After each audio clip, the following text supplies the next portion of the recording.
¿Qué pasa entonces? Estoy diciendo la fuerza.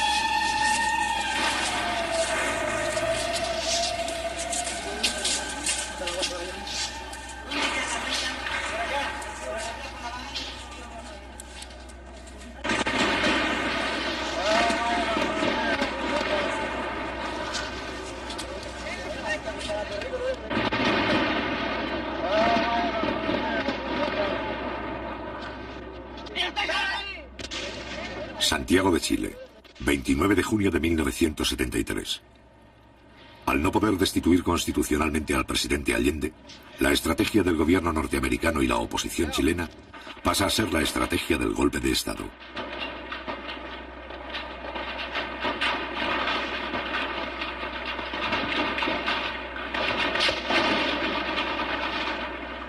Después de su fracaso en las elecciones presidenciales de marzo de 1973, la oposición inicia la aplicación rigurosa de un plan insurreccional. El día 29 de junio, un sector del ejército precipita los acontecimientos. A las 9:10 de la mañana, un solo regimiento ataca el Palacio de Gobierno con 6 tanques y algunos vehículos de transporte.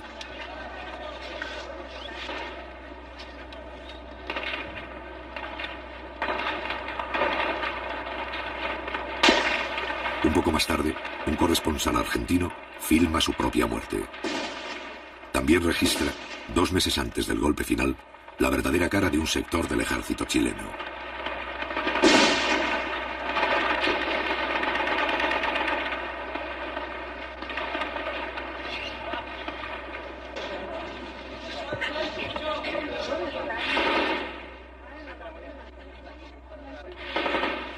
Durante una hora, los tanques intercambian disparos con los carabineros de la Guardia Presidencial, que se encuentran en el interior del Palacio de la Moneda.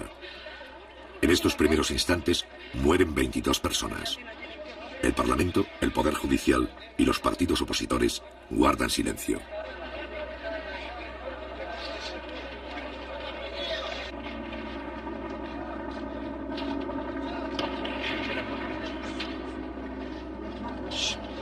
Sin embargo, las tropas golpistas no reciben el apoyo del resto de las Fuerzas Armadas.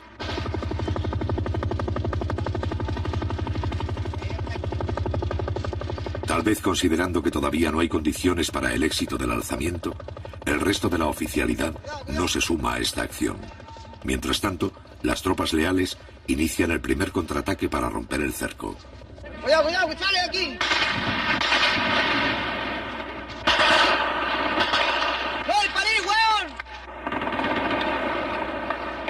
A las 10:30 se movilizan más soldados leales en dirección al centro de la ciudad.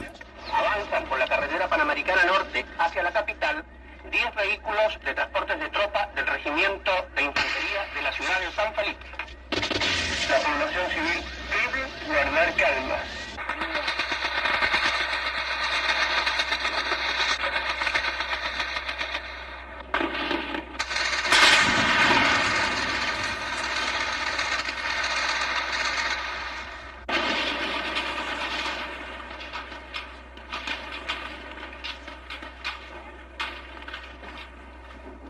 Al cabo de un breve enfrentamiento, los tanques sublevados inician la retirada. El comandante en jefe del ejército, general Carlos Prats, dirige en persona las operaciones. A las 11 de la mañana, cuando todavía se combate, el presidente de la República entra en el Palacio de Gobierno. A esa misma hora, llega otra columna de soldados leales, encabezado por el ministro de Defensa, José Toá.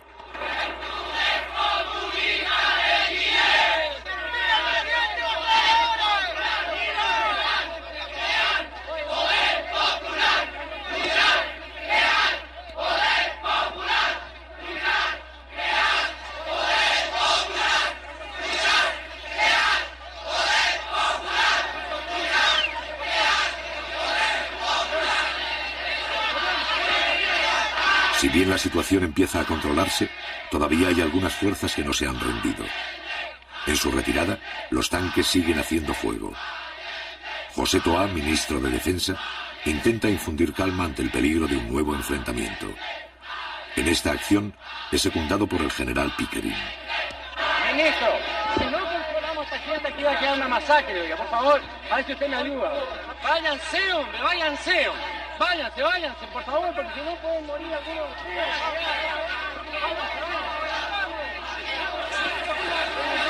Los generales Pickering, Sepúlveda y Prats encabezan el grupo de oficiales más resueltos en sofocar la asonada. En cambio, otros altos mandos se limitan a permanecer expectantes. Tal es el caso de Augusto Pinochet, más tarde jefe del gobierno militar, que esta vez se suma a las fuerzas leales. A las 11:30 horas, el general Carlos Prats asegura al ministro de Defensa la rendición de los alzados y señala la ubicación de sus propias tropas. Pero en el lado sur de la moneda están las escuelas suboficiales, en el lado norte está el regimiento Will. Pero el general Prats va a considerar indispensable la declaración del estado de sitio para controlar la situación. Hay que declarar el estado de sitio inmediatamente. Porque esta situación de otra manera no se puede controlar.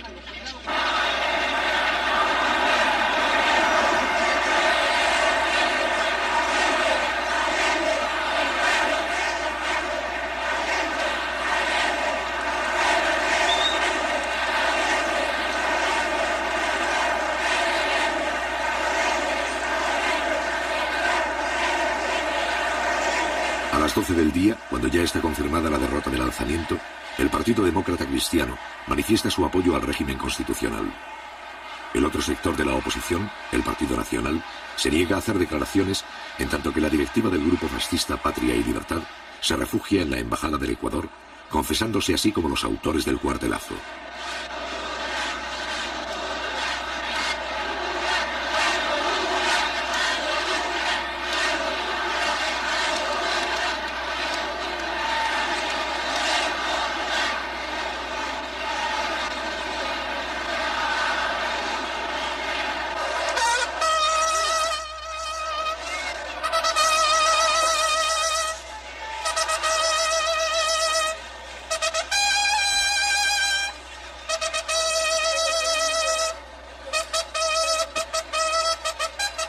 A las 6 de la tarde, la bandera presidencial es arriada por la guardia que ha defendido el palacio. Durante 2 horas, esta compañía, al mando del teniente Pérez, se ha negado a entregar la sede del gobierno. Junto con el general Prats, son los héroes de la jornada.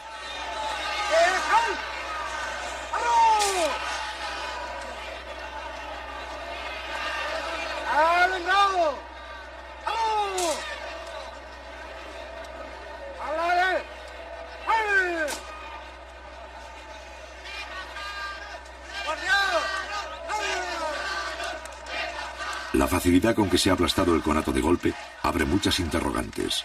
La sublevación indica que una parte de la oficialidad simpatiza con ella y que solo el temor a tener que enfrentarse a otras unidades del ejército impide que se sumen a la rebelión.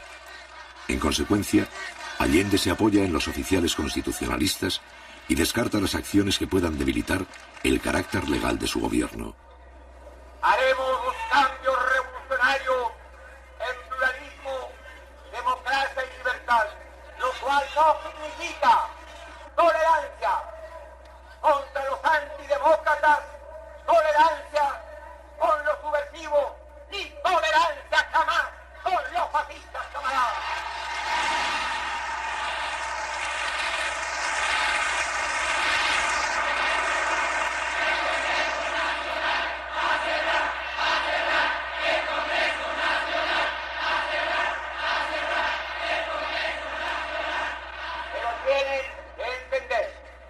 ¿Cuál es la real posición de este gobierno? No voy porque sería absurdo cerrar el Congreso. No lo voy a hacer.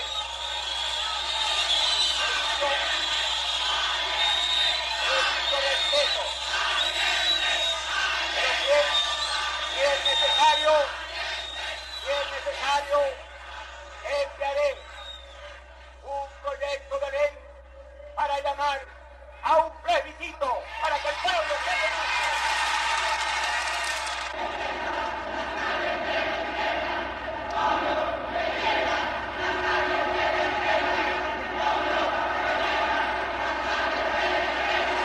Al otro día, Allende solicita al Congreso la aplicación del estado de sitio. Mientras tanto, Desde la mañana del 29 de junio, los trabajadores de izquierda asumen el control de fábricas, empresas, minas y centros agrícolas a lo largo de todo Chile.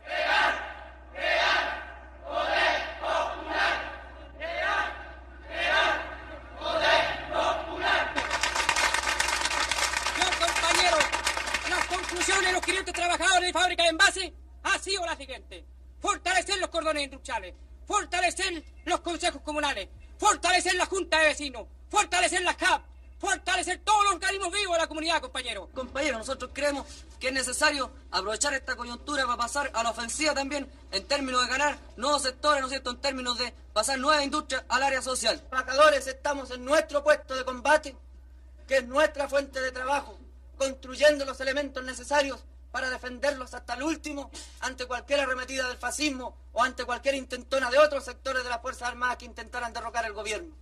Nosotros creemos que debemos asegurar bien nuestro puesto de combate, que está en las industrias primero.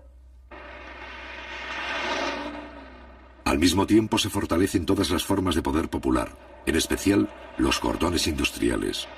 Cada cordón industrial es una agrupación de fábricas y empresas que coordinan las tareas de los trabajadores de una misma zona. En las principales ciudades del país se han constituido 31 cordones industriales, de los cuales 8 pertenecen a Santiago. Compañero, ¿a qué representa usted aquí? Cordón Macul, compañero. ¿Usted, compañero, qué Cordón representa? Macul. ¿Usted, compañero, qué Cordón Cerrillo, Maipú. ¿Usted, compañero, qué representa? Cordón Cerrillo. ¿Usted, compañero, Cordón Vicuña Maquena. ¿Usted, compañero, qué Cordón Vicuña Maquena. compañero, qué representa? Cordón O'Higgins. ¿Qué representa? El sindical del Partido Radical. Con el apoyo de los cordones, el gobierno pone bajo el control permanente del Estado algunas fábricas de carácter estratégico, utilizando para ello los mecanismos legales. Compañeros, como todos sabemos, grupos fascistas intentaron derribar el gobierno y al parecer todavía existen ramificaciones de ello. Por lo tanto, sigue el peligro latente contra un proceso que ha iniciado y tomado en sus manos la clase trabajadora. Hoy se resolvió lo que sigue, teniendo presente que la industria de envases de papel aluminio Alusa ha suspendido la entrega de sus productos, lo que constituye un entorpecimiento de la distribución. Y vistos el Decreto Supremo número 338 y la Ley número 16.464, resuelvo. Primero, requísese el uso y goce del establecimiento industrial, maquinarias y demás elementos necesarios para la producción y o distribución de la fábrica de envases Alusa. El 2 de julio, la ley sobre el estado de sitio propuesta por Allende es sometida a la aprobación del Parlamento. Esta ley consiste en otorgar al jefe del Estado facultades extraordinarias. Mediante ellas, el presidente podría nombrar, trasladar y destituir a los jefes militares que crea conveniente. Ofrezco la palabra. Ofrezco la palabra. Cerrado el debate. Durante los 3 gobiernos anteriores, la implantación del estado de sitio ha sido autorizada 2 veces. Los señores diputados que rechacen la proposición les ruego levantar la mano.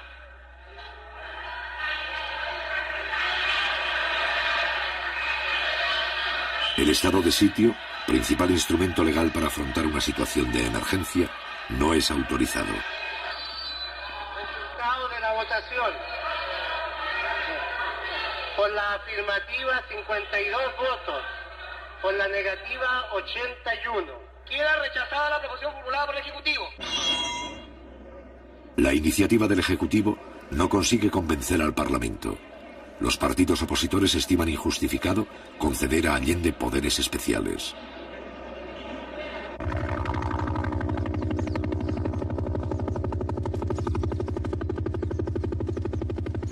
El 2 de julio, el mismo día en que el Congreso rechaza el estado de sitio, la oficialidad de la Armada ordena a sus tropas efectuar un allanamiento en Valparaíso. Un año antes, el Parlamento ha promulgado una ley de control de armas que faculta a los militares para efectuar registros en busca de armamento sin orden judicial ni autorización del gobierno.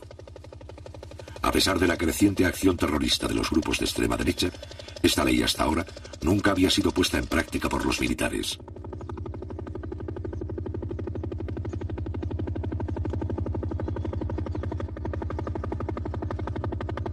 Cada allanamiento incluye el cerco de la industria, la detención temporal de los trabajadores y su posterior interrogatorio. Así, sin salirse de la legalidad, algunos oficiales comienzan a actuar contra los empleados y obreros de las fábricas. En este primer allanamiento no se encuentran armas.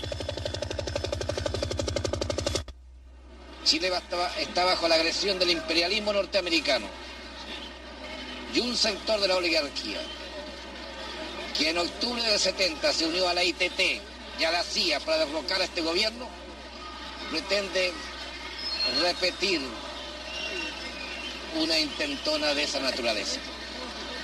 Entonces la lucha en este momento tiene un carácter patriótico y nacional. Chile tiene pleno derecho a regirse de acuerdo con la voluntad de su pueblo. Al mismo tiempo, está en marcha un proceso de transformaciones sociales revolucionarias que tiene como finalidad abrir camino a una sociedad socialista. Frente a la amenaza de golpe de Estado, el Partido Comunista y un sector de la izquierda coinciden con las ideas del presidente Allende. Se trata de evitar un enfrentamiento armado en condiciones que se estiman desfavorables.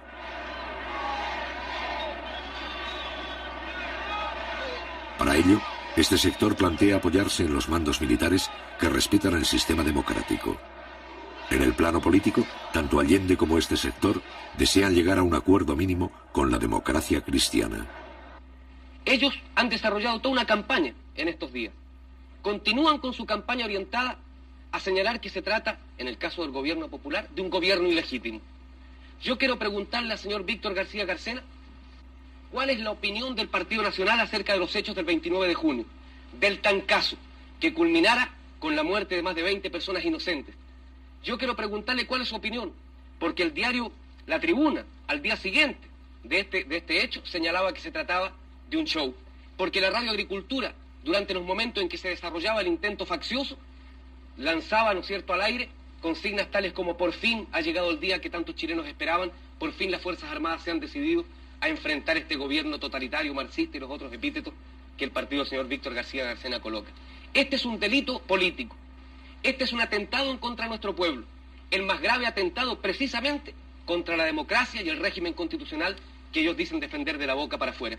Don Víctor García Carcena ya fue encarcelado en una ocasión por el gobierno de la democracia cristiana en 1967 por sus actuaciones sediciosas en nombre del Partido Nacional. Buenas noches, señores telespectadores. Como ustedes pueden ver y han oído, el joven estudiante me ha emplazado a mí diciéndome que soy sedicioso. Óiganlo bien, pero mírenlo a él y mírenme a mí. Miren esa vida y miren la mía. Yo no sé cómo no se han caído las cámaras de vergüenza. Esta es la pura verdad. El que dedicó su vida a la revolución, el que no ha hecho otra cosa, nada más que revolución, frente a un hombre que durante 35 años ejerció su profesión, que fue 25 años profesor de la universidad, que se ha ganado él su vida con su esfuerzo.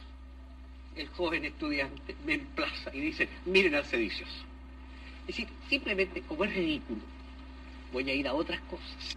No funciona el régimen sin virtudes republicanas. Ese es mi pensamiento. Todo el mundo lo conoce y así lo he practicado. Yo no condeno a los desesperados. Yo no condeno a la gente que hoy día, al pobre camionero pisoteado que toma una piedra. No condeno tampoco a la gente que reclama y que se alza. No soy partidario, ni he sido nunca, de ningún alzamiento. No soy partidario de los golpes ni de las aventuras, pero hoy día comprendo y entiendo cómo un país entero no puede vivir tranquilo cuando sus más apremiosas necesidades, como lo acaba de reconocer ella como dueña de casa, no pueden ser satisfechas. Se ha retratado de cuerpo entero. Ha mostrado el rostro sedicioso, el rostro golpista del Partido Nacional. Y señora Anzieta, aquí está el principal riesgo al régimen constitucional y a la democracia que usted dice defender.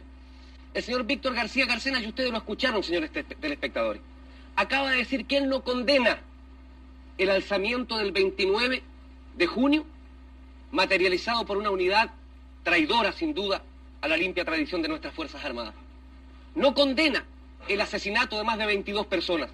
No lo condena. Al revés, no ha tenido aquí, eso sí, la suficiente franqueza para decir que lo aplaude, como lo aplaudió su radio, la Radio Sociedad Nacional de Agricultura, como lo aplaudió su diario, el diario La Tribuna, que al día siguiente dijo que era un autogolpe, un show montado por el gobierno de la Unidad Popular. Y repítalo aquí, señor Víctor García. No he dicho que ha apoyado el alzamiento, no me tergiverse porque eso no lo admito. Pronúnciese claramente. Sí, acabo de pronunciarme claramente y no le voy a hacer más caso. Quiero que explicarle a ustedes, señores telespectadores, que nuestro sistema es el sistema no de odio de clases, ni de lucha de nada. Es lo que se llama la integración nacional. Eso es lo que perseguimos. Perseguimos es que todos nos sentamos miembros de una misma patria. Como en Uruguay. Nos sentamos fraternales. ¿Para qué me interviene con otros países que no tienen como nada Brasil? que ver? Usted parece que fuera boliviano. No se desespere, don Víctor García. Por favor, no se ponga histérico, por favor, permítame continuar. Estos son los problemas. ¿De dónde provienen los atentados en contra de la democracia y de la libertad? Para obstaculizar e impedir el diálogo y para irnos, en definitiva, al camino de la guerra civil, que es el camino que necesita don Víctor García Garcena, la pacífica paloma de la paz que hemos visto aquí frente a las cámaras, que aspira a instaurar en Chile una dictadura fascista igual a la de José María Bordaberry en Uruguay, y si no pronuncia, señor García, a la de Brasil y a la de Bolivia, y lo repito y lo emplazo. Hemos visto aquí frente a las cámaras, que aspira a instaurar en Chile una dictadura fascista igual a la de José María Bordaberry en Uruguay, y si no pronuncia, señor García, a la de Brasil y a la de Bolivia, y lo repito y lo emplazo.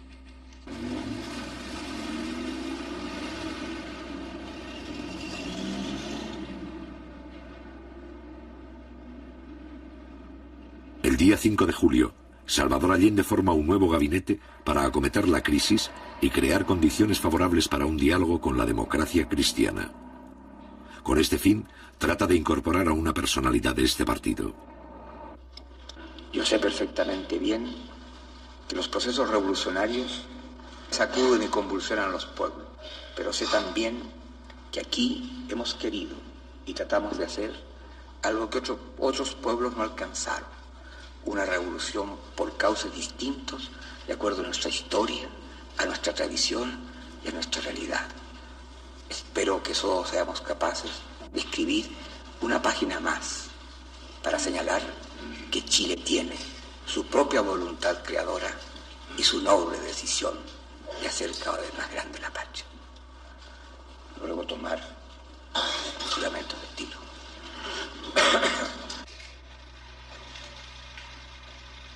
Finalmente quiero agradecer que llamé al rector de la Universidad Católica, Fernando Castillo, y le pedí que formara parte del gabinete. Lamentablemente tenías compromisos que yo respetaba. Respeté entonces las razones y a pesar de muy buena disposición, no pude contar con la colaboración de Fernando Castillo. Sé sí que contará el país con su colaboración en cualquier circunstancia.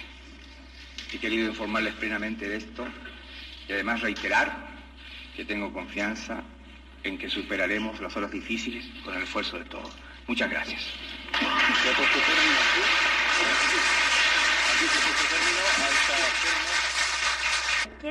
¿Por qué se produce esta ruptura que no es la deseada ni por el gobierno? A mi juicio porque la Unidad Popular, cuando plantea programas, proyectos para Chile, que pudieran tener realmente y significar la acumulación de intereses hacia ese objetivo, la Unidad Popular primero plantea a ver quiénes estarán supuestamente en oposición a esto. Los busca con cabo de vela por todas partes, hasta buscar todos los enemigos posibles y después plantearlos como una minoría. Cuando yo creo que los grandes planteamientos de transformación de nuestra sociedad son planteamientos que, bien lanzados como mensaje, buscando todos aquellos que puedan confluir como una fuerza realmente creciente hacia los objetivos de Chile, es lo que es la más fundamental obligación de un gobierno. Pero bajo la influencia de su ala más tradicional, el Partido Demócrata Cristiano no desea por el momento dialogar con el gobierno. Aún así, tanto Allende como un sector de la izquierda y de la propia democracia cristiana continuarán los esfuerzos para iniciar un diálogo que modifique la correlación de fuerzas ante un posible golpe de Estado. Tenemos, compañeros, hacer un llamado a la sensatez y al patriotismo de los sectores de la democracia cristiana que piensan con su propia cabeza y que no siguen los dictados del Pentágono, de la CIA, de los Yarur o de los Duni Edwards, para que se opongan con toda su fuerza en la base del pueblo, en los sindicatos, en todas partes, a la ofensiva fascista, a la ofensiva reaccionaria. Porque si el fascismo, compañeros, lograra vencer, no le preguntarían al obrero del pobre si es comunista, si es mapucista, si es socialista o si es demócrata cristiano para reprimirlo.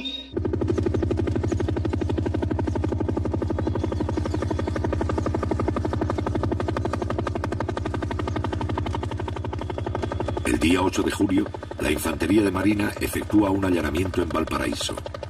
Ese mismo día, la Fuerza Aérea ocupa un cementerio de Santiago con 3 helicópteros. 200 soldados registran las tumbas y los nichos en busca de armamento. En ambos casos, no se encuentran armas.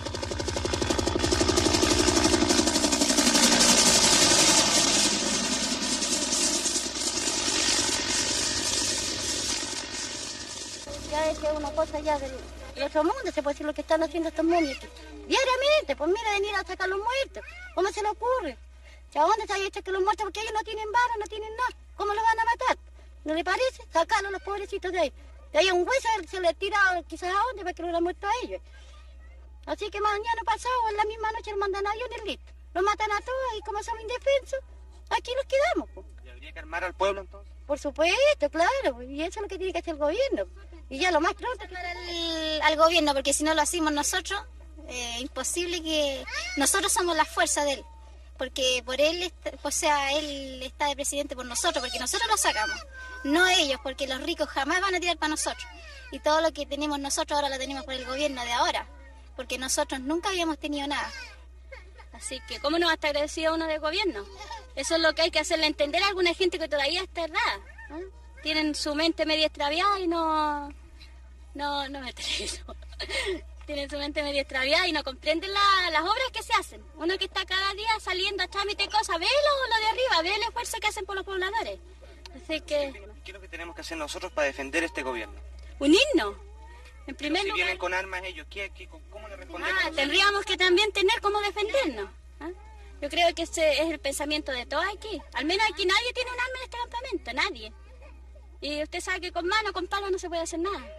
Si vienen ellos con un arma de fuego no se puede hacer nada. Existen las organizaciones de defensa por parte de los trabajadores. Existen las brigadas que en un momento determinado pudieran moverse. Pero no existen los elementos populares para defender las industrias, ni existen los elementos populares siquiera para movilizar trabajadores en una franca disposición de combate o de lucha callejera contra algunos sectores militares o algunos sectores del fascismo provistos de esos elementos. ¡Milicia popular! ¡Milicia popular! El día 12 de julio, el Partido Socialista hace pública su posición frente a la amenaza de golpe. Los soldados, marinos, aviadores y carabineros no pueden prestarse en ningún momento y bajo ninguna circunstancia para asesinar trabajadores.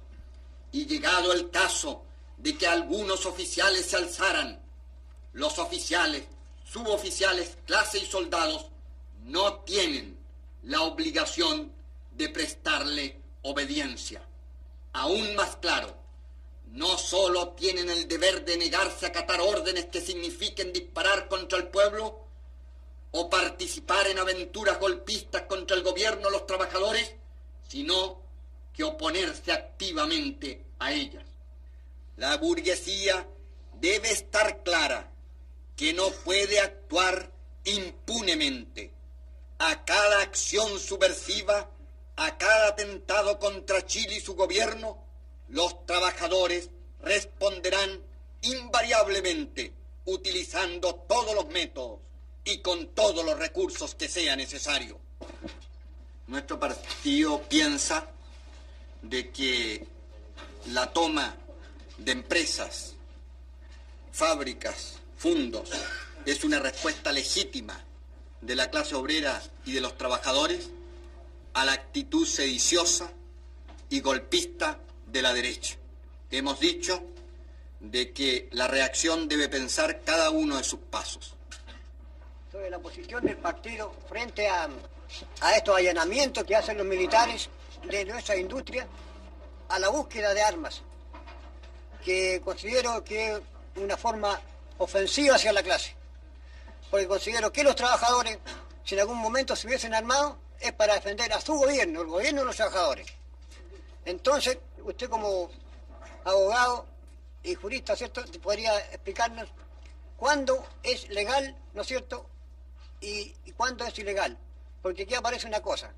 Nosotros apareceríamos en la ilegalidad tratando de defender al gobierno de los trabajadores, como trabajadores mismos, si tomásemos la precaución de adquirir algún armamento. Yo creo que el pueblo, para defender a su gobierno, debe recurrir a todos los medios de que disponga. El problema de las armas pasa a vincularse con el problema de la ocupación de empresas. Para un sector de la Unidad Popular, encabezado por los comunistas, la expropiación indiscriminada de fábricas constituye un error, pues debilita la imagen legal del gobierno. En cambio, para el otro sector, conducido por el Partido Socialista, la ocupación de industrias representa una forma útil de movilización que ayuda a preparar y organizar la lucha que se avecina.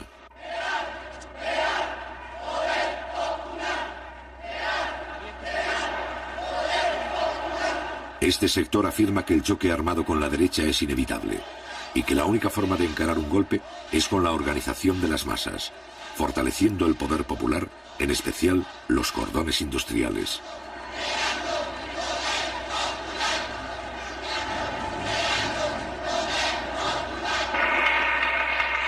Hoy, compañeros, es tarea también para ponerle una muralla a los reaccionarios y salir adelante. La formación de los cordones industriales en todo el país. Se trata, compañeros, que los dirigentes sindicales nuestros tomen esa tarea como una tarea prioritaria de ellos, que se conecten compañeros de otras empresas, que en sus sindicatos planteen a los otros dirigentes la necesidad de vincularse con los compañeros de la otra cuadra, con los compañeros de más allá. Y así, compañeros, vamos construyendo esa fuerza popular, que es la base para avanzar, que es la muralla para detener los intentos de la reacción.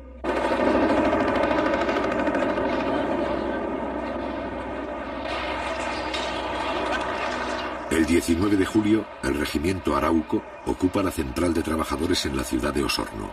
Al otro día, personal de la Marina realiza otro allanamiento en Concepción. En ambos casos no se encuentran armas. El 12 de julio, el movimiento de izquierda revolucionaria, MIR, desde fuera de la Unidad Popular, plantea sus posiciones. A lo largo y ancho del país se oye un solo grito que resuena en las fábricas, fundos, poblaciones y liceos, en los cuarteles del pueblo. El llamado a crear, fortalecer y multiplicar el poder popular, el poder de los comandos comunales, el poder de los obreros y los campesinos.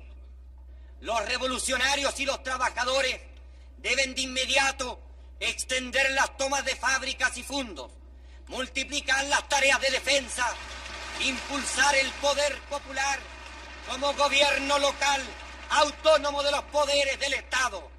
Los suboficiales y carabineros deberán desobedecer las órdenes de los oficiales golpistas. Y en ese caso, todas las formas de lucha se harán legítimas. Entonces, sí que será cierto que los trabajadores, con los soldados, los marineros, los carabineros, los suboficiales y los oficiales antigolpistas, tendrán el derecho a construir su propio ejército, el ejército del pueblo.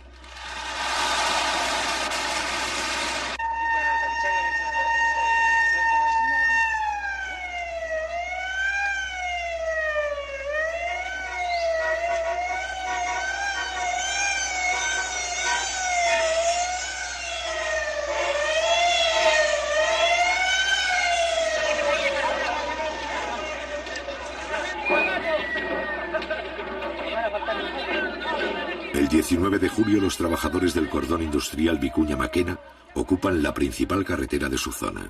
¿A qué se debe la toma de la carretera? Esto se debe, compañero, en apoyo a los compañeros que fueron desalojados de Inmetal. ¿Va a venir alguna autoridad de gobierno para acá? Eso es lo que estamos esperando, compañero, que venga una autoridad y solucione el problema de estos compañeros. Un día antes, los obreros del cordón Cerrillos han realizado una acción similar. La protesta de este sector de trabajadores se dirige contra los intentos del gobierno de devolver algunas industrias para facilitar así un posible acuerdo mínimo con la democracia cristiana. Las contradicciones de la izquierda sobre la estrategia a seguir para detener el golpe estallan públicamente. A las 11:30, el prefecto de la policía ordena despejar el camino.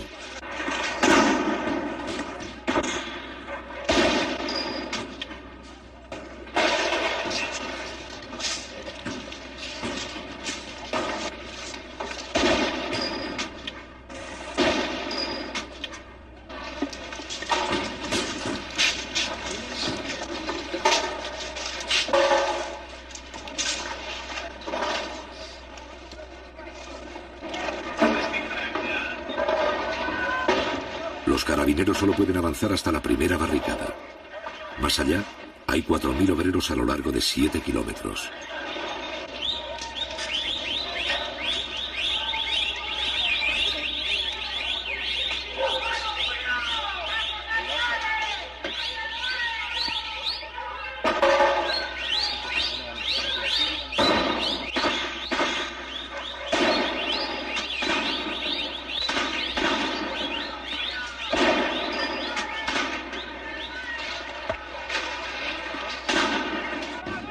Por el hecho de que están transando. El gobierno está transando. ¿Quieren devolver el preso? Los carabineros los van desalojando. A las 11:45 llega el intendente de Santiago, funcionario de la Unidad Popular y máxima autoridad de la provincia. Su misión consiste en disolver el enfrentamiento. Después de escuchar a los obreros, el intendente Julio Estuardo anula las órdenes de las fuerzas antidisturbios.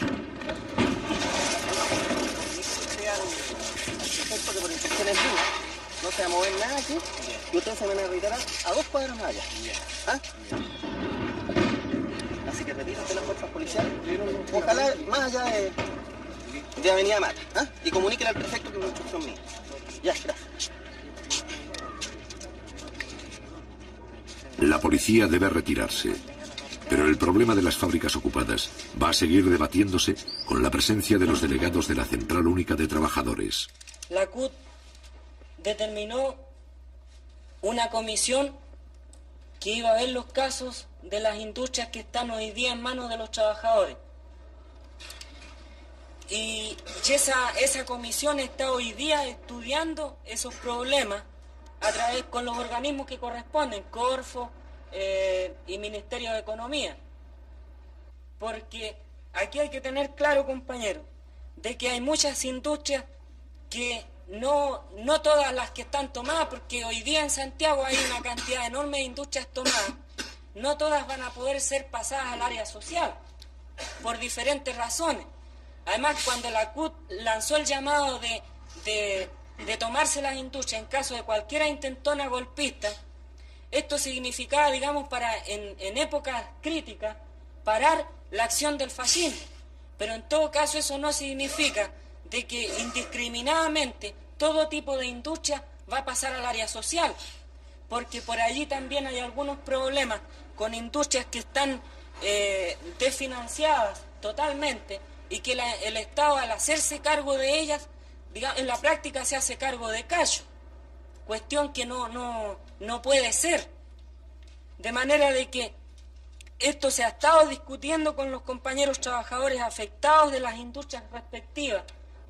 Como le digo, lo que queremos es una pronta decisión de la CUT, sea buena o mala, pero que sea una decisión para que esa no sea un anticuerpo en el seno de los trabajadores, compañeros. Nada más. El problema es que allí hay otras cuestiones de fondo. Esas empresas, por ejemplo, de capitales suizos, ¿qué pasa? De que hay un problema de relaciones internacionales allí. Ahora, ¿pero qué tiene que ver las relaciones internacionales con los problemas de los trabajadores? Tiene que ver mucho, porque el gobierno suizo es uno de los principales socios del Club de París, donde se discute y donde se renegocia la deuda externa de Chile, que ustedes saben que por efecto de que después que asumió el gobierno, que estatizó el cobre, por ejemplo, vino un boicot de los yanquis, en donde hoy día el país no tiene divisas, no tiene los créditos que antes tuvo. De manera que esto se renegocia en el Club de París, en donde allí Chile tiene que manejarse con mucha cautela. ¿Ah?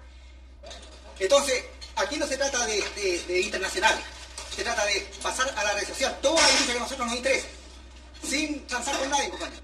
Ese es el punto.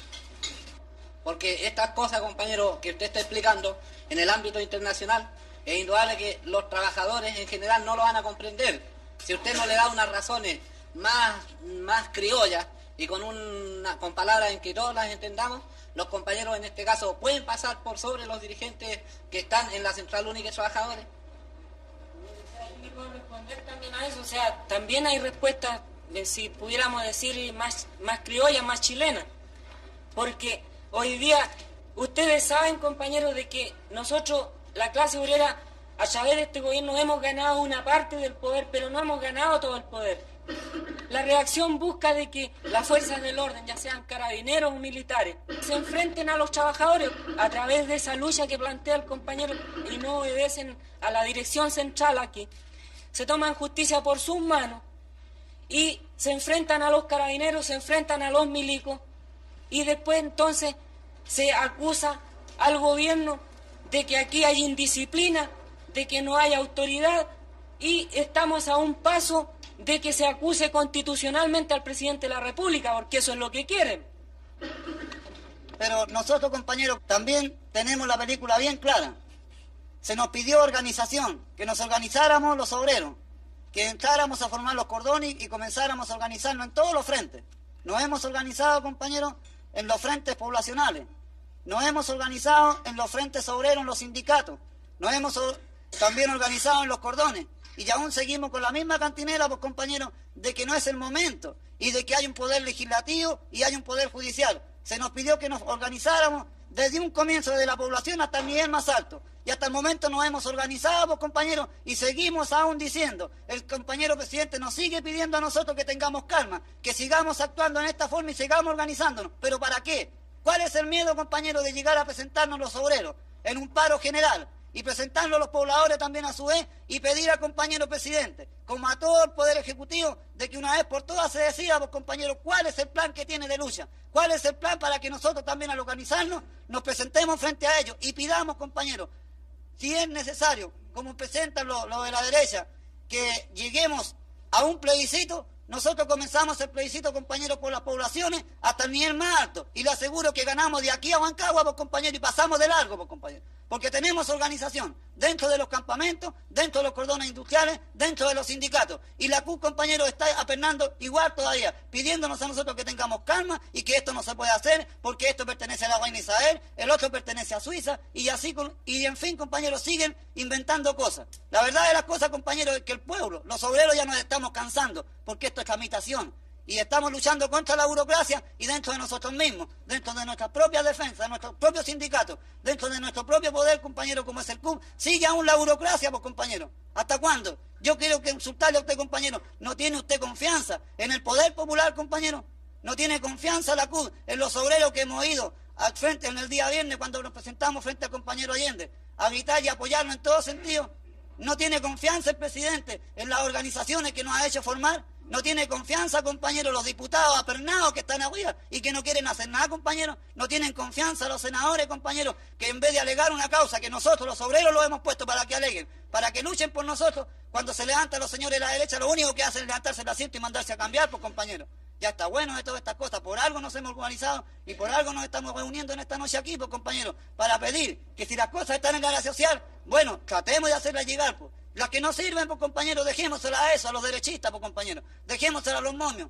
Si no, el gobierno no se puede hacer cargo de esos cachos, que se hagan cargo ellos de esos cachos y nosotros sigamos, pues, compañeros, luchando. Vaya usted, pues, compañero, a ir a La Vega, cómo están todas las cosas en el mercado negro y los compañeros nos siguen pidiendo que tengamos calma. ¿Hasta cuándo, pues, compañero? Si esto ya se está pasando de castaño oscuro.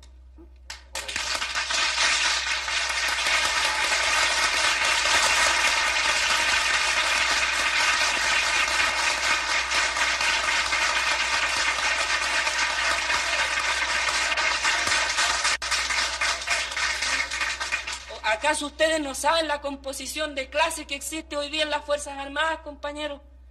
¿No saben ustedes que la mayoría de la oficialidad están por el golpe? Porque aquí, compañeros, aquí el poder no solamente se logra con la buena organización, está la buena organización, pero también tenemos que tener algún peso que contrapese el real poder que tiene la reacción en este momento. Y por eso que estamos hablando en la Central Única de los comités de protección. ¿Y qué es lo que son los comités de protección? Comités de protección de las industrias, de la producción y también comités de protección para la guerra, pues, compañeros. Son cuestiones que no se pueden hablar así y de entrar a dar detalles porque no podemos caer en esos errores. Pero aquí tenemos que prepararnos los trabajadores para entrar al combate en todos los terrenos. Y en esa pelea está hoy día la CUT. Que hayan deficiencias, yo las acepto, compañeros. Pero el problema surge cuando quieren existir organizaciones con cierta dirección paralela al organismo de los trabajadores. Y es por allí donde va mal la cosa. Y por eso, compañeros, es que yo reconozco de que aquí hay muchos compañeros que plantean cuestiones no malintencionadas, pero que son cosas que hay que discutirlas más profundamente, compañeros. No se puede gratuitamente catalogar a tal o cual organización, a tal o cual de dirigente, de tal o cual defecto. Porque yo creo que las organizaciones las integramos todos. Y todos tenemos algún grado de responsabilidad. Y ustedes tienen su organización, pues, compañeros, para plantear este tipo de problemas. Y estamos de acuerdo de que aquí hay que buscar las salidas correspondientes a los problemas que hoy día están planteados. Pero no nos olvidemos, compañeros, de que aquí hay un gobierno que está presidido por el compañero Allende y que tenemos que obedecer a esa dirección, que hay un organismo que son los trabajadores y que hay organismos que son los partidos de la clase que también entregan orientación, pues, compañeros.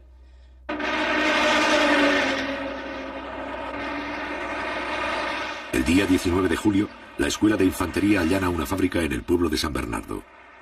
Sin excepción, todos los sectores de la izquierda reconocen la necesidad de preparar la defensa armada del gobierno. Pero la falta de dirección única impide la formulación de un plan conjunto.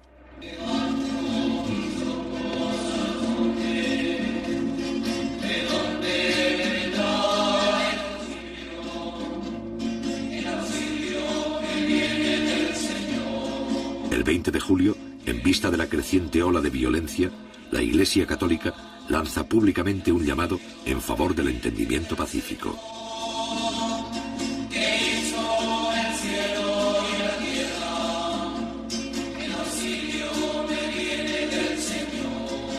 Esta campaña, encabezada por el cardenal Silva Enríquez, culmina con la celebración en todo el país de misas por la paz. Por los representantes del pueblo que ejercen los poderes públicos del Estado, que su competencia, acentuada por la sabiduría y la prudencia que vienen de Dios, los haga estar siempre al servicio de la patria para auténtico bien de las comunidades. Roguemos al Señor.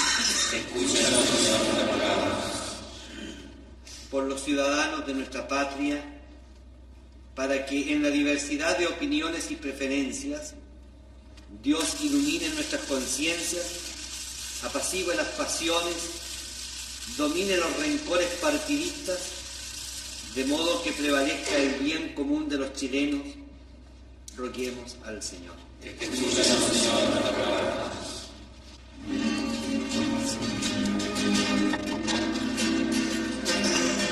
El llamado a la pacificación que hace la Iglesia coloca a algunos jefes de la democracia cristiana en una posición difícil.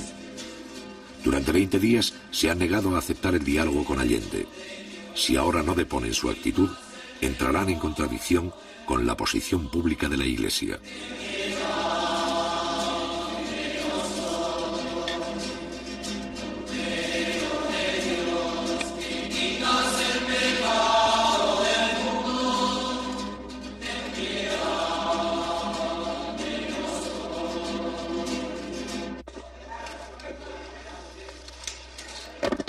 Días después, Patricio Aylwin, más tarde presidente de Chile, y Osvaldo Holguín, jefes máximos de la democracia cristiana, llegan al Palacio de Gobierno para entrevistarse con el primer mandatario.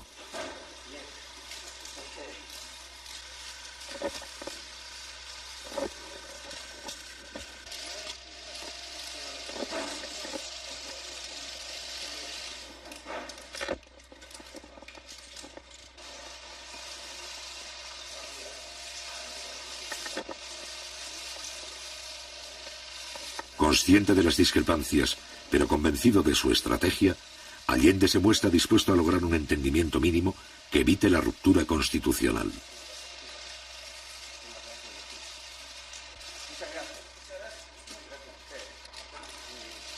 La posibilidad de un cierto acuerdo entre Allende y la cúpula demócrata cristiana causa una profunda inquietud entre los adversarios más irreconciliables del gobierno.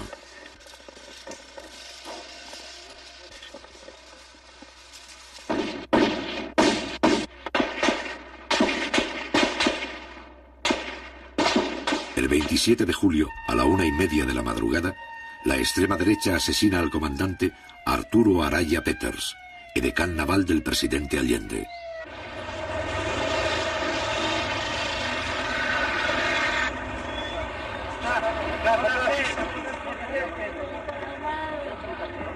La violencia alcanza a un oficial directamente vinculado al presidente de la República, justo en el momento en que la democracia cristiana acepta dialogar con Allende.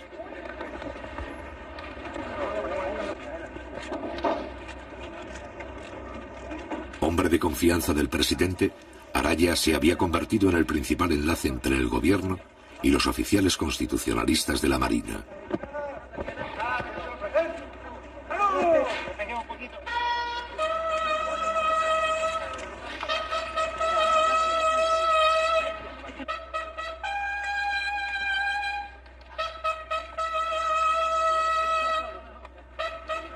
El mismo día 27, los restos del edecán se llevan al Palacio de la Moneda.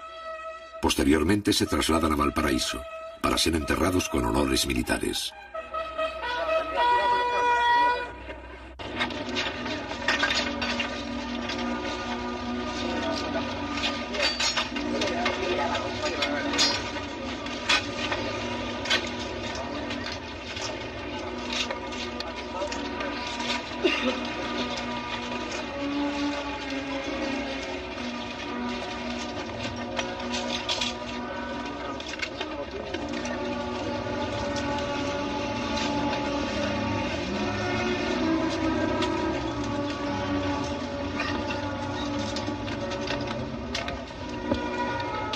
Durante 40 años, las Fuerzas Armadas chilenas no han necesitado intervenir para asegurar la continuidad del sistema. Sin embargo, a mediados de 1973, cuando el régimen corre peligro de ser sobrepasado por el proceso revolucionario, la mayoría de los oficiales parece dispuesta a intervenir.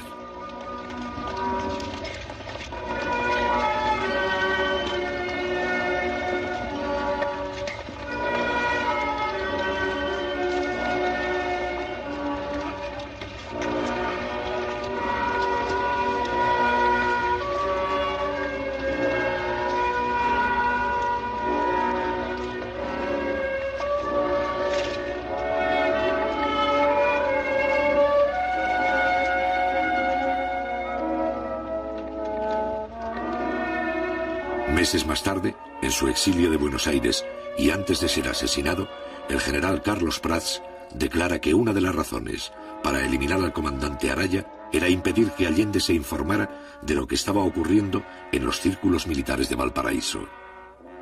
Es aquí donde un sector de la oficialidad empieza a planificar el golpe de Estado con la asesoría del gobierno norteamericano.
Raúl Montero, jefe de la Armada, defensor de la Constitución, la muerte de Arturo Araya significa la pérdida de uno de sus mejores oficiales constitucionalistas.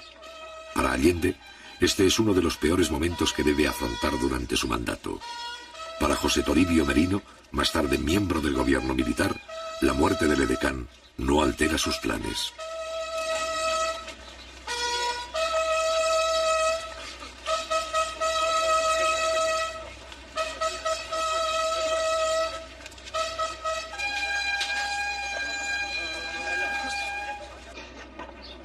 Han despedido los restos del comandante Arturo Araya Peters, el señor comandante en jefe de la Armada Nacional, almirante Raúl Montero Cornejo, y también el que fue su compañero de curso, capitán de navío Guillermo Aldonay Hanson. Aquí en el camposanto del Cerro Cárcel rinden honores 2 secciones de la Escuela de Submarinos y la banda de la Escuela de Armamentos. Brillante fue la trayectoria por las filas de la Armada del comandante capitán de navío Arturo Araya Peters, Su Excelencia el Presidente de la República, doctor Salvador Allende, ministros de Estado, los jefes de las Fuerzas Armadas.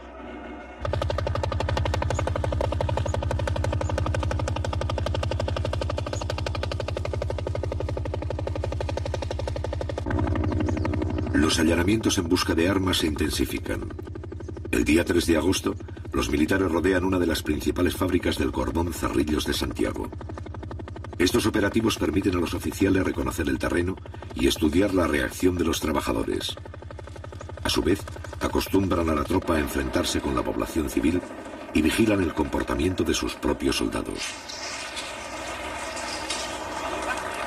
Al otro día, la 5ª División del Ejército ocupa el barrio industrial de Punta Arenas. Hasta la fecha, los militares han realizado 27 allanamientos en todo el país sin encontrar armas. Por primera vez en un operativo se utilizan tanques.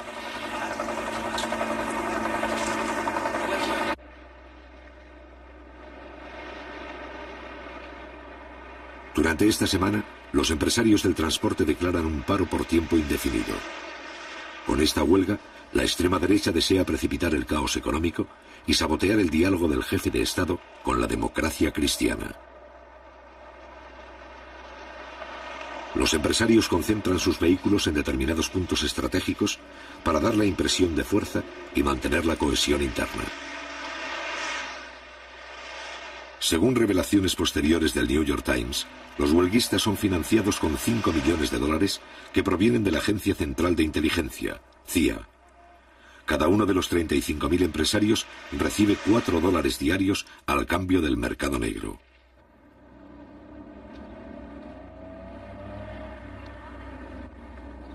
Mientras tanto, en los jardines del Congreso, tal como sucedió con la huelga del cobre, las mujeres de los camioneros recolectan dinero y víveres entre la población. El día 31 de julio, el gobierno decreta la reanudación legal de faenas y envía tractores para remolcar los vehículos paralizados hasta Santiago. Sin embargo, los empresarios se oponen por la fuerza y acusan al gobierno de atentar contra la propiedad privada. Estos hechos son filmados por el Canal 13 de televisión, que simpatiza con la huelga. Días más tarde, el Parlamento, en combinación con los periodistas de la oposición, transforman el incidente en un escándalo. El Congreso pide al Canal 13 que vuelva a emitir su versión filmada de los hechos como elemento de juicio para los señores parlamentarios.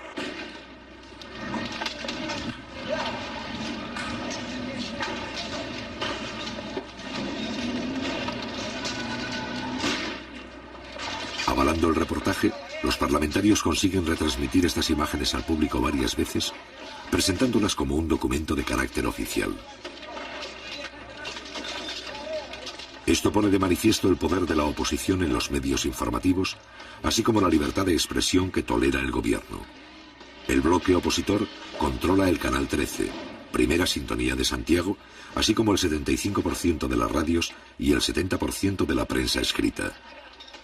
En este caso, la incautación de los camiones sirve para alimentar una campaña de desprestigio gubernamental.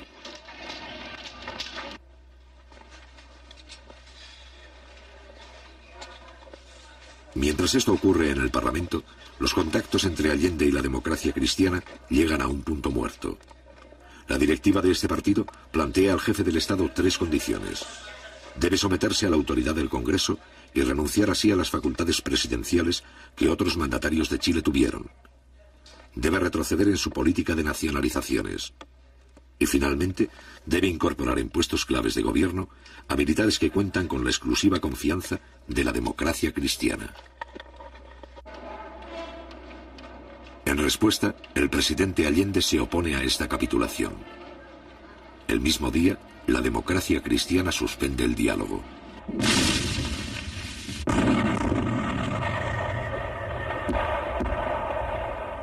Interrumpido el diálogo, toda la oposición se suma a la escalada antigubernamental. Durante julio y agosto, los grupos terroristas, entrenados por los servicios de inteligencia norteamericanos, realizan 250 atentados con dinamita y bombas incendiarias. Ante el creciente vacío de autoridad, Allende logra el apoyo de los comandantes en jefe de las Fuerzas Armadas y consigue que los militares acepten compartir responsabilidades frente a la situación. Un país no puede vivir sometido a la amenaza de desalmado. Las calles de Santiago fueron sembradas ayer por publicaciones como esta. Ahí habría que preguntarse quién las paga, dónde se imprimen, cuáles son las empresas que se prestan para que se atente contra la vida nacional, contra el gobierno, contra el país. 8 medidas para derrocar al gobierno. Con esa impudicia se está actuando.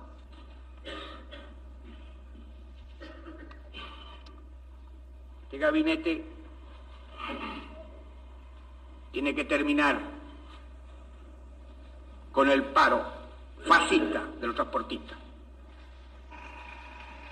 con la decisión del que manejará implacablemente la ley, y sabiendo además que cuenta con la solidaridad de la inmensa mayoría de los chilenos, que quieren evitar por todos los medios la guerra civil de nuestra patria. El 9 de agosto quedan incorporados al gobierno los altos mandos militares. El general Prats, jefe natural de los oficiales leales, ocupa el Ministerio de Defensa. El mando del ejército recae interinamente en el general Pinochet, también considerado constitucionalista. Este nuevo gabinete es recibido con discrepancias por la mayoría de los políticos. La derecha lo rechaza. La democracia cristiana muestra división de opiniones. La izquierda duda. Solo 2 días más tarde, los partidos comunista y socialista apoyan la decisión de Allende. Muchas gracias. Ha terminado el acto.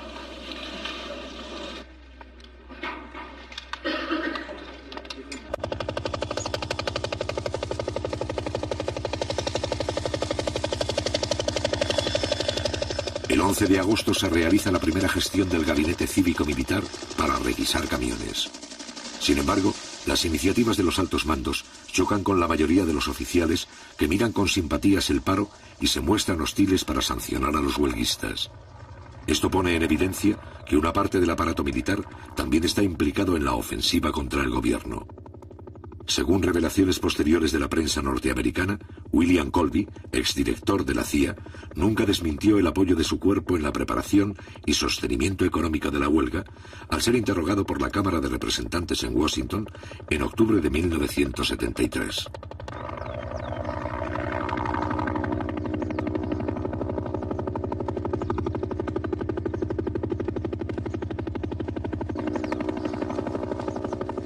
El 12 de agosto, el Partido Demócrata Cristiano declara oficialmente su apoyo a la huelga.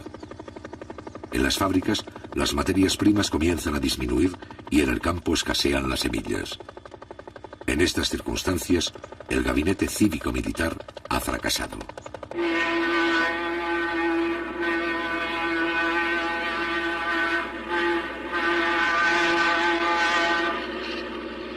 Pero la respuesta popular frente a la huelga continúa. El gobierno y sus partidarios movilizan brigadas para llevar los productos a los centros de distribución. Ante el cierre del comercio, una parte de la población apoya las juntas de abastecimiento y fortalece los llamados almacenes populares. Cada almacén popular está formado por los vecinos de un sector que compra los alimentos directamente al Estado y los vende a precio de costo. En poco tiempo, la mitad de Santiago se beneficia con el abastecimiento directo.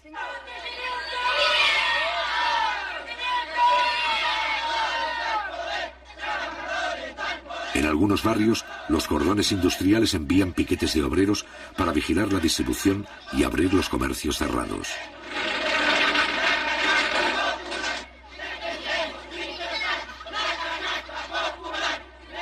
En este momento y por primera vez, el poder popular se adelanta a la policía en el mantenimiento del orden público y el control de los comerciantes. Tenga la bondad de retirarse los niños. Porque este no es un paro de obreros, este es un paro de empresarios de camiones. Yo no creo que haya un obrero ahí que tenga un camión que esté paralizado. Los que están paralizados son los que tienen flotas de camiones. Y esos son los que están manteniendo esta huelga inútil. Este paro es netamente político. Este es un paro netamente político de que están perjudicados nosotros los pobladores. Nosotros estamos pagando todas estas tremendas colitas aquí. Si la cuestión de los camiones se ponen a trabajar, se termina esta cuestión de cola. Pero los trabajadores conscientes salimos a la calle, salimos, luchamos y cumplimos nuestra misión como trabajadores, defendiendo toda la fuente de trabajo y seguimos produciendo y cargando mercaderías para allá y para acá a pulso, cosa que a la población no le faltara ningún alimento. Eso se lo demostramos todos los trabajadores, al compañero presidente, a la autoridad de gobierno. Un sector de los transportistas que apoya al gobierno organiza convoyes para mantener la distribución de alimentos entre las provincias. La población también desarrolla un sistema de abastecimiento por familia denominado canasta popular.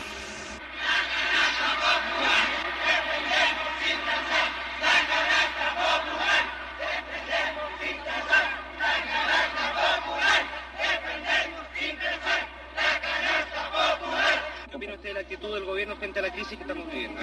La actitud del gobierno, compañero, tiene que muñequear, porque si usted fuera gobierno tendría que hacer lo mismo, compañero.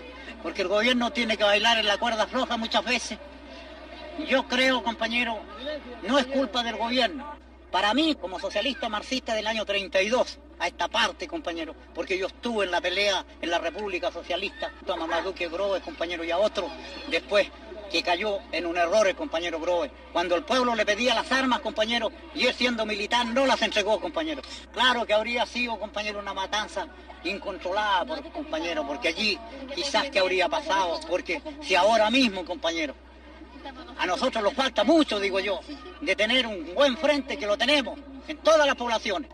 Tenemos organización antifascista, compañero, y comités de defensa, pero nos falta un poquitito de coordinación provincial y nacional, compañero, para actuar en un solo frente. Porque que no los vaya a pasar aquí si viene el enfrentamiento como pasó en España, compañero, que por la división de algunos partidos, compañero, y los anarcos sindicalistas por un lado, los socialistas por otro, y se montó el fascismo de Franco, compañero, en el poder. Mientras tanto, en Valparaíso, un grupo de la marinería detecta la conspiración naval e informa a varios jefes de la izquierda. Esta acción es descubierta por los altos mandos y los marinos son acusados de amotinamiento, encarcelados y sometidos a tortura.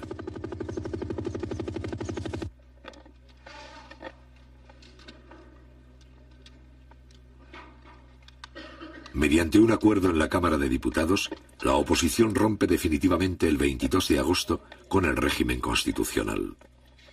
Este acuerdo, sin fuerza legal, señala que el gobierno estaría quebrantando la Constitución y representa un abierto llamado a la intervención militar. Aprobada por mayoría simple, esta declaración justifica la rebelión castrense y concede legitimidad al golpe de Estado.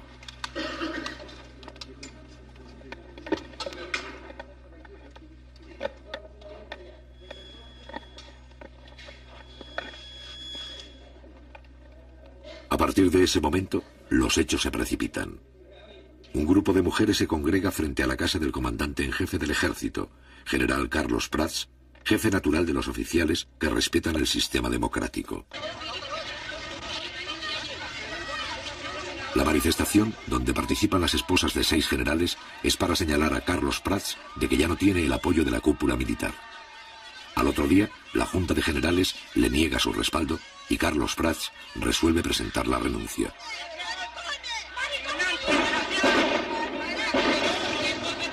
También renuncian los generales Pickering y Sepúlveda, los principales mandos leales. Augusto Pinochet, que aparece como un militar profesional y respetuoso de la Constitución, se convierte en el nuevo comandante en jefe.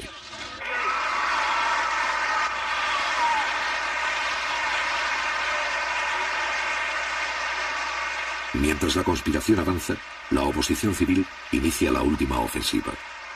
El 14 de agosto, en la Universidad Católica, las mujeres del movimiento Poder Femenino se reúnen para apoyar la huelga del transporte. Es por eso que esta lucha de los transportistas, que ya se libró en octubre, esta vez tiene que ser una batalla hasta las últimas consecuencias.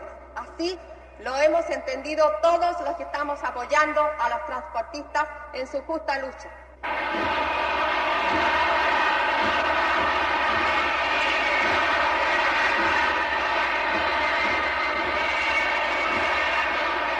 Días más tarde, los adversarios del gobierno piden la renuncia del propio jefe de Estado.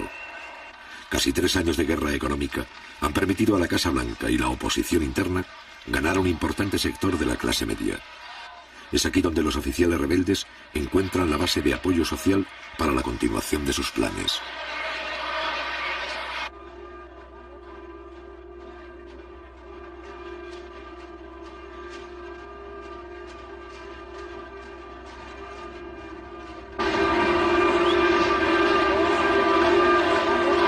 El día 4 de septiembre se cumple el 3er aniversario del triunfo electoral de Salvador Allende.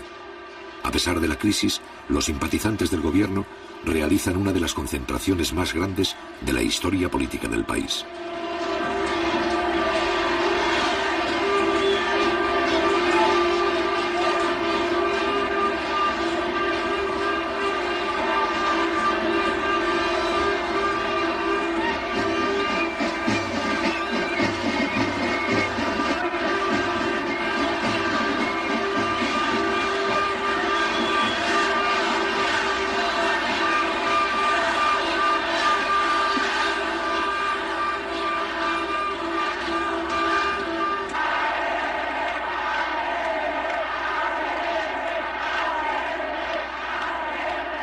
A partir de las 5 de la tarde, más de 800.000 personas desfilan ante el presidente de la República. 3 días después, Salvador Allende informa a sus colaboradores que desea convocar un plebiscito para resolver por la vía democrática la continuidad del gobierno. La fecha marcada para dar a conocer públicamente este plebiscito es el día 11 de septiembre. Mientras tanto, el desfile continúa.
¡Presidente!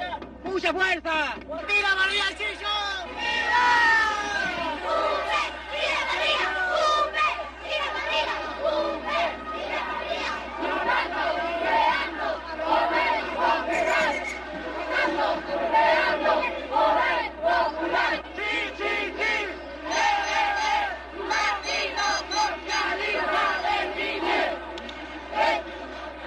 ¡Socialista!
Frente a este pueblo movilizado, pero sin armas, va a entrar en acción el último recurso de la oposición interna y del Departamento de Estado norteamericano.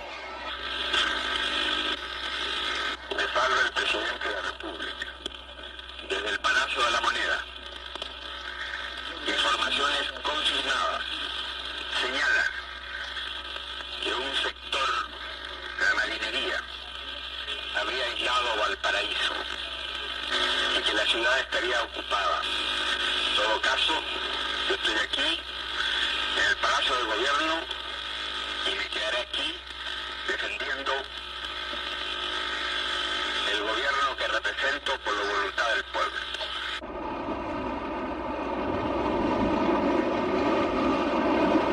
El 11 de septiembre, la Armada desencadena el golpe de Estado en el puerto de Valparaíso.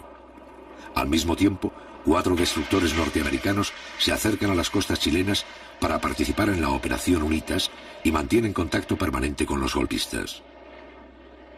A las 7:30, el presidente Allende ha llegado al Palacio de la Moneda para impartir las primeras instrucciones. La situación es crítica al no existir un plan conjunto para la defensa armada del gobierno. Durante la madrugada, la mayoría de los oficiales constitucionalistas han sido neutralizados. A las 8 de la mañana, algunos aparatos de la Fuerza Aérea empiezan a sobrevolar la capital. A las 8:20, los jefes de la sublevación exigen la renuncia del jefe de Estado y le ofrecen un avión para que abandone el país. A las 9:15, el presidente constitucional se prepara para combatir y habla nuevamente por radio.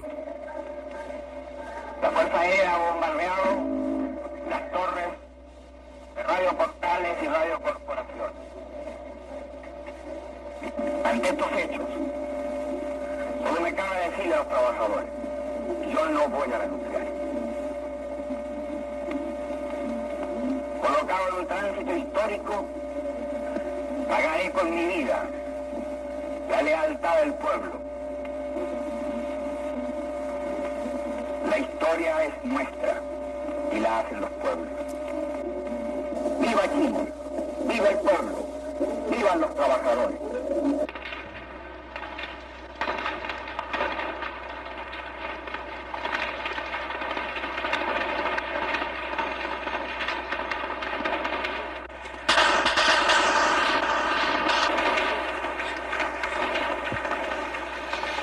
Al cabo de algunas horas de resistencia, los militares envían a Salvador Allende un ultimátum.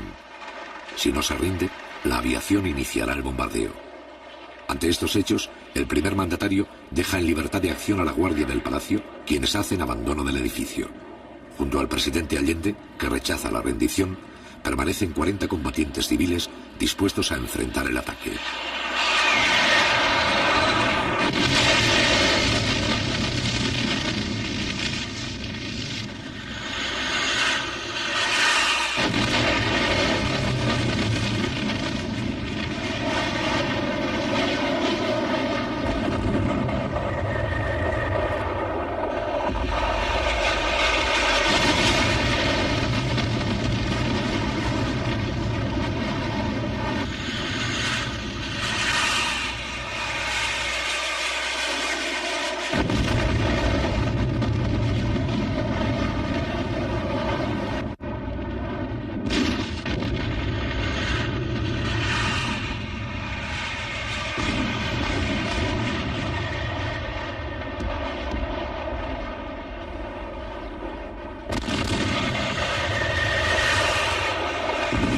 A pesar del bombardeo, los defensores del palacio resisten 3 horas. Al mismo tiempo, se producen pequeños combates en varios lugares de Santiago y provincias. A las 2:15 de la tarde, el presidente Allende muere en La Moneda. A las 9 de la noche, los jefes de la sublevación se presentan públicamente al país. Las Fuerzas Armadas y de Orden han actuado en el día de hoy solo bajo la inspiración patriótica de sacar al país del caos que en forma aguda lo estaba precipitando el gobierno marxista de Salvador Allende.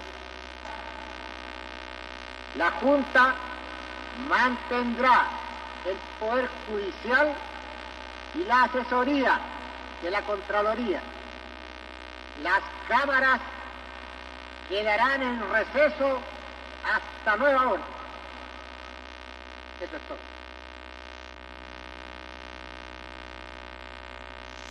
Tal vez sea triste que se haya quebrado una tradición democrática que en este continente era larga. Pero cuando el Estado pierde sus calidades, vienen aquellos que por mandato mantener su vigencia, asumir ese cargo. Hoy lo hacemos. Estamos seguros que Chile entero tiene que comprender el sacrificio que nos significa. No se trata de aplastar tendencias o corrientes ideológicas, ni de ejercer venganzas personales, sino, como dije, de restablecer el orden público y volver al país por la senda del cumplimiento de la Constitución y las leyes de la República. Después de 3 años de soportar el cáncer marxista que nos llevó a un descalabro económico, moral y social que no se podía seguir tolerando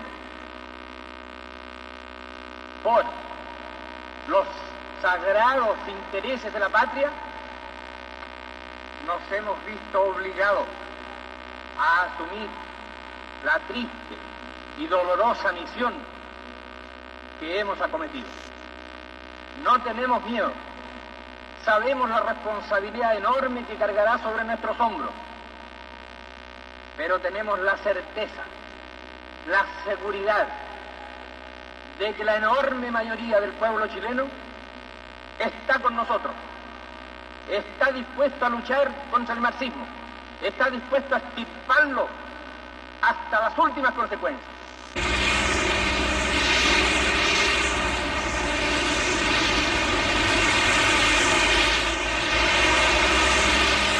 A partir del 11 de septiembre, todos los recursos del ejército chileno son utilizados para reprimir el movimiento popular con la complacencia del gobierno norteamericano. La primera resistencia armada ofrecida por algunos cordones industriales, poblaciones, minas y centros agrícolas es aplastada rápidamente en lucha desigual.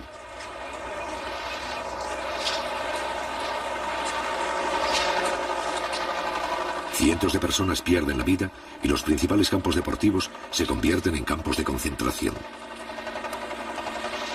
La democracia representativa más larga de la historia de América Latina ha dejado de existir.